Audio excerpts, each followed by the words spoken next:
ఇళ్లు లేని నిరుపేదలు ఒక్కొక్కరికి 3 సెంట్ల చొప్పున ఇంటి స్థలాన్ని కేటాయించి ఇంటి నిర్మాణానికి 5 లక్షల రూపాయల రుణాన్ని కూడా కూటమి ప్రభుత్వం మంజూరు చేయాలి అని సిపిఐ రాష్ట్ర కార్యదర్శి రామకృష్ణ డిమాండ్ చేశారు. కాకినాడ జిల్లా కొమరగిరిలో పేదల ఇళ్ల కోసం గత వైసీపీ ప్రభుత్వం కేటాయించిన 72 ఎకరాల భూమిలో పేదలతో కలిసి సిపిఐ నాయకులు జెండాలు పాతారు. కాకినాడ జిల్లా సిపిఐ కార్యదర్శి తాటిపాక మధు, పిఠాపురం సిపిఐ కార్యదర్శి శాఖ రామకృష్ణ ఆధ్వర్యంలో నిరుపేదలతో కలిసి అనేక ఉద్యమాలు చేశారు. అక్రమార్కులకు తరిమికొట్టి 72 ఎకరాలు పేద ప్రజలకు ఇళ్ల స్థలాలుగా పంచాలి అని ప్రభుత్వ అధికారులకు విజ్ఞప్తి చేస్తున్నా స్పందించకపోవడంతో వారు సిపిఐ రాష్ట్ర కార్యదర్శి రామకృష్ణకు తెలియజేయడంతో ఆయన నేతృత్వంలో కొమరగిరి గ్రామ పంచాయతీకి చెందిన పేద ప్రజలతో కలిసి పేదల ఇళ్ల స్థలాలకు కేటాయించిన 72 ఎకరాల భూమిని సందర్శించారు. ఈ సందర్భంగా పోలీసులు సిపిఐ నాయకుల మధ్య వాగ్వాదం చోటు చేసుకుంది. అర్హులైన నిరుపేదలందరికీ గ్రామీణ ప్రాంతాల్లో 3 సెంట్లు, నగరంలో 2 సెంట్లు ఇవ్వాలని గత 5 నెలలుగా సిపిఐ రాష్ట్ర కార్యదర్శి కామ్రేడ్ కె రామకృష్ణ గారి నాయకత్వంలో పెద్ద ఎత్తున ఇళ్ల స్థలాల కోసం పోవడం జరుగుతున్న విషయం మీకు అందరూ తెలిసిందే. ఈ కొమరగిరి ప్రాంతంలో జరిగిన విషయాన్ని కాకినాడ సిపిఐ కార్యాలయానికి కొమరగిరి 5 గ్రామాల రాజకీయ అతీతంగా ఊరు పెద్దలు వాళ్ళు ఏ పార్టీలో ఉన్నా సర్పంచులు అందరూ కూడా మా ఆఫీస్కి వచ్చి వాళ్ళు ఏం చెప్పారంటే గత ప్రభుత్వం ఎన్నికల ముందు 72 ఎకరాలని 36 కోట్ల రూపాయలతో ప్రభుత్వం కొంది. రైతులందరికీ డబ్బులు కూడా ఇచ్చేసింది. ఎన్నికలు అయిన తర్వాత కొత్త ప్రభుత్వం వచ్చింది. కొత్త ప్రభుత్వం రాగానే ఈ ఖాళీగా ఉన్న 32 ఎకరాల్లో కొంతమంది భూ కబ్జాదారులు సాగు భూమి చేసుకుంటున్నారు. మరికొంత ఈ భూమిని ఏదో కబ్జా చేయాలని చూస్తున్నారు. అందుకని దీన్ని కాపాడాలనే ఉద్దేశంతోనే పెద్ద ఎత్తున ఇళ్ల స్థలాలు రాయడం జరిగింది.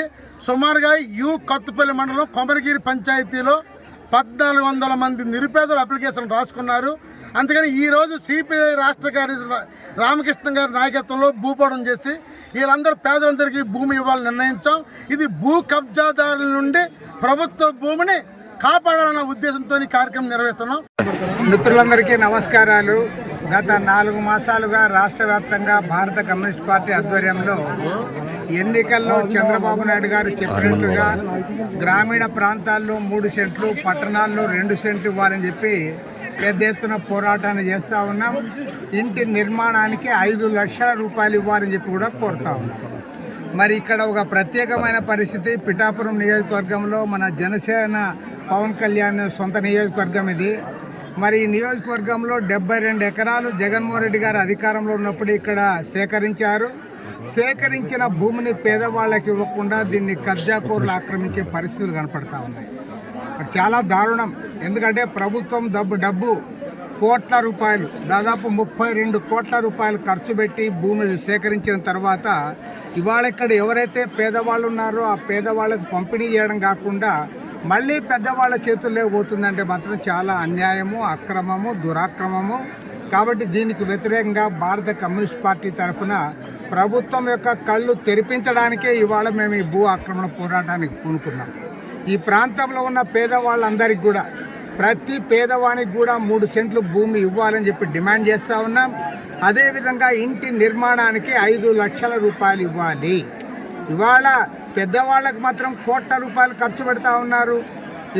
ఎక్కడో కాదు, విశాఖపట్నంలో రిషికొండ గుండు కొట్టి అక్కడ ఒక ఇల్లు కడితే దానికి 400 కోట్ల రూపాయలు ఖర్చు పెట్టారు.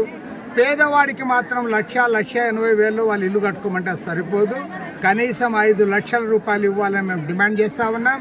అదేవిధంగా ఈ 72 ఎకరాల భూమిలో ప్రతి పేదవాడికి, ఇల్లు లేని వాడికి, ఇళ్ల స్థలం లేని వారందరికీ కూడా ఒక్కొక్కరికి 3 సెంట్లు ఇవ్వాలని చెప్పి డిమాండ్ చేస్తూ ఉన్నాం. ఇక్కడ నుంచి వెళ్ళిన తర్వాత రెవెన్యూ మంత్రి గారిని కూడా కలుస్తాం. రెవెన్యూ మంత్రి గారిని కలిసి ఖచ్చితంగా ప్రతి పేదవానికి కూడా న్యాయం జరిగేంత వరకు కూడా సిపిఐగా వారికి అండగా ఉంటామని